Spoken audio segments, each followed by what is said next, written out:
Muy activo el secretario de Gobernación, hay que decirlo. Él está en campaña, como los demás están en campaña. Y qué bueno, yo estoy a favor de que los candidatos, los aspirantes, hagan lo que tengan que hacer para ser candidatos. Curiosamente, los periodistas impulsaron los absurdos de la ley electoral que les prohíbe hacer lo que ellos hacen. Pero bueno, la vida da muchas vueltas. Cuando hicieron la ley que no, para prohibir que los priistas o los panistas hicieran campañas y se exponieran públicamente, pues los periodistas hoy morenistas eran minoría.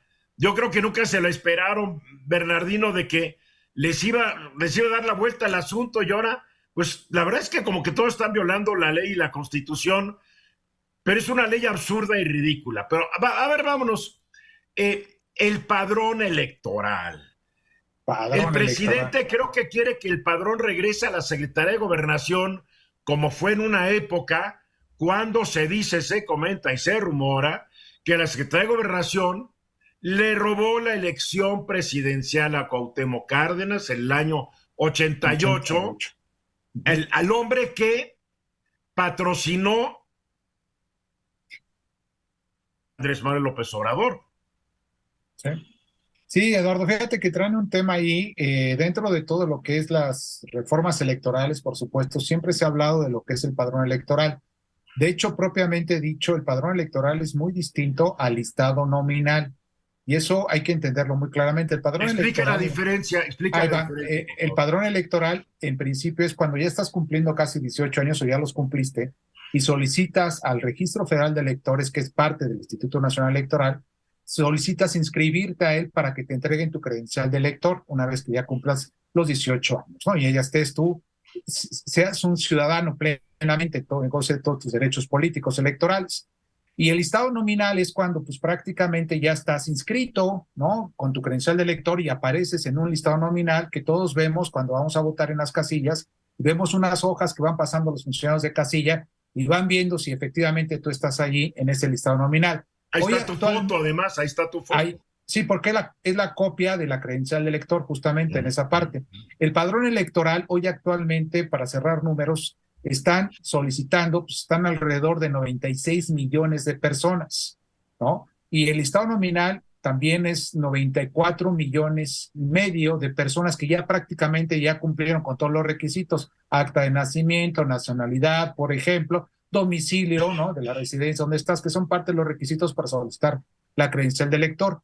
Eso, pues, obviamente es parte de una función que tiene el Instituto Nacional Electoral. La credencial de elector nació para que tú te identificaras el día de las elecciones y pudieses votar justamente con esa identificación.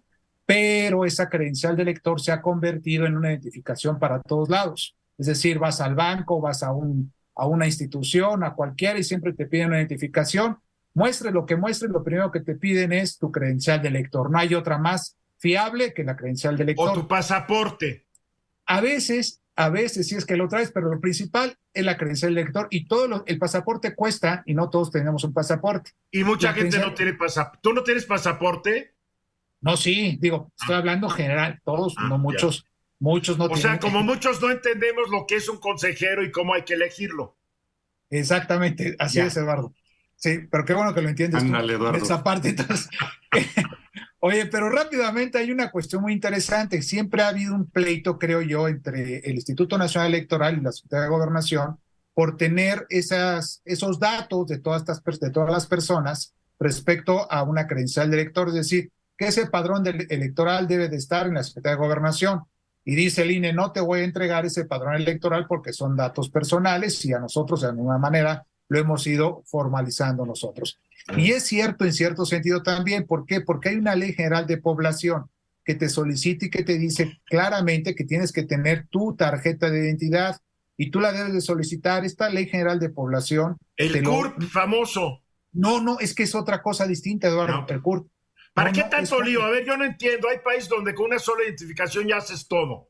Pues que esa credencial de identidad que se está solicitando, que puedes tú solicitar en la Secretaría de Gobernación, es justamente lo que no se ha hecho desde 1974 al menos, de lo que tenemos con la Ley General de Población. Entonces, ahí está la gran discusión en ese sentido. Ahora, también hay que ser realistas. No he visto ahora todas las iniciativas, que son más de 100 iniciativas de reforma electoral, si justamente están hablando de lo que es el padrón electoral, que regrese a la Secretaría de Gobernación o que no regrese.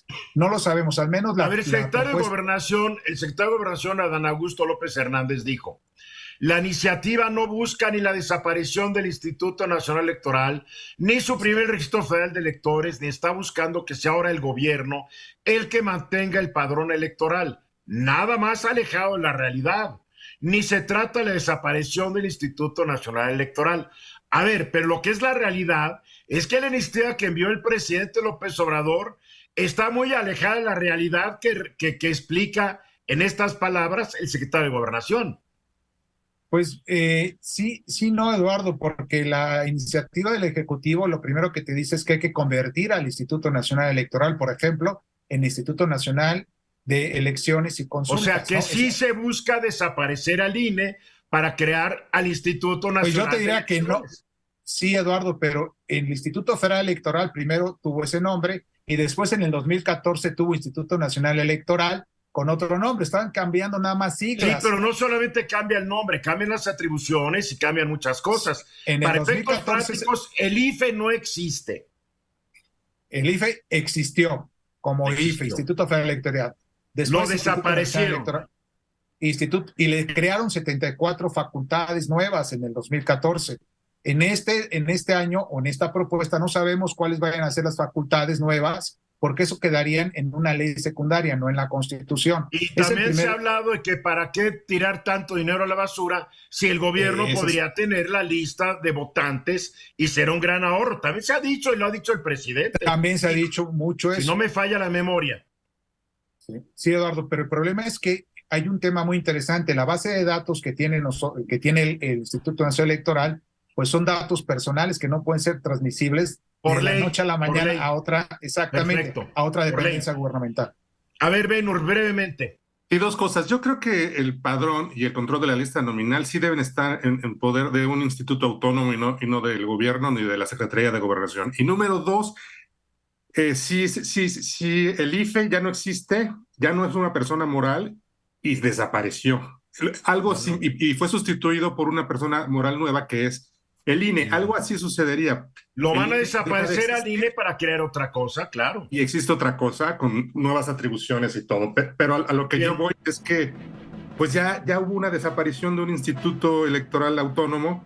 Bien. Ya apareció otro y vaya, no a ver, Juan Key esta tarde ha estado muy calladito y nos quedan 10 segundos porque Bernardino acapara siempre esto.